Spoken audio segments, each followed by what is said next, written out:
Ce week-end, Télébilingue s'est rendu dans les cinémas Soleroy. Réalisatrices et réalisateurs de notre région ont présenté leurs œuvres les plus récentes lors des 59e journées de Soleur dans des salles bien remplies. Parmi elles et eux, Tamer Rougli.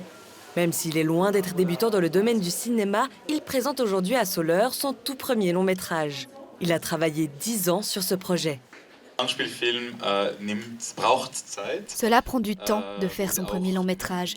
Avec les années, le projet est devenu plus ambitieux, que ce soit du côté du casting, de l'Égypte ou de tournage en dehors de la Suisse.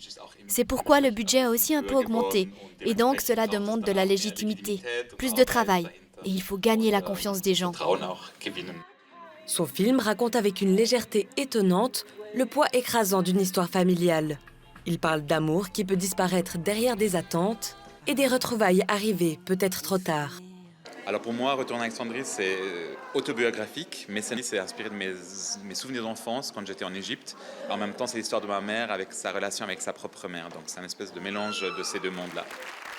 Le public ainsi que Tamer Rougli apprécie ces journées de Soleur. Lucienne Lana de Grandval fait des films depuis 50 ans. Son dernier film, elle l'a fait avec Julie Frein-Posner.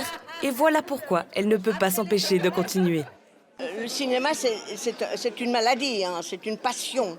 Donc quand on est passionné de quelque chose et qu'on rencontre des choses étonnantes dans la vie, parce que tous mes films sont des rencontres, c'est des coups de cœur, c'est pas des commandes, c'est moi qui rencontre des gens, des choses qui me passionnent. Donc je peux pas éviter de dire « Ah oui, là on pourrait faire un film ». Mais je fais la production et ça c'est une autre chanson. Il faut chaque fois trouver l'argent. Hein.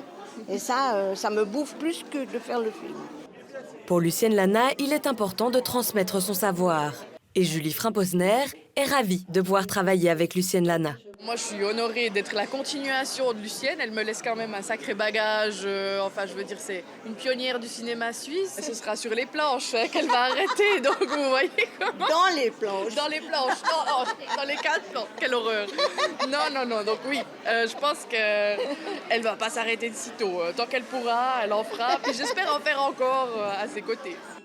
Le film La magie du théâtre des lianes raconte l'histoire d'une créatrice de théâtre aussi infatigable que Lucienne Lana.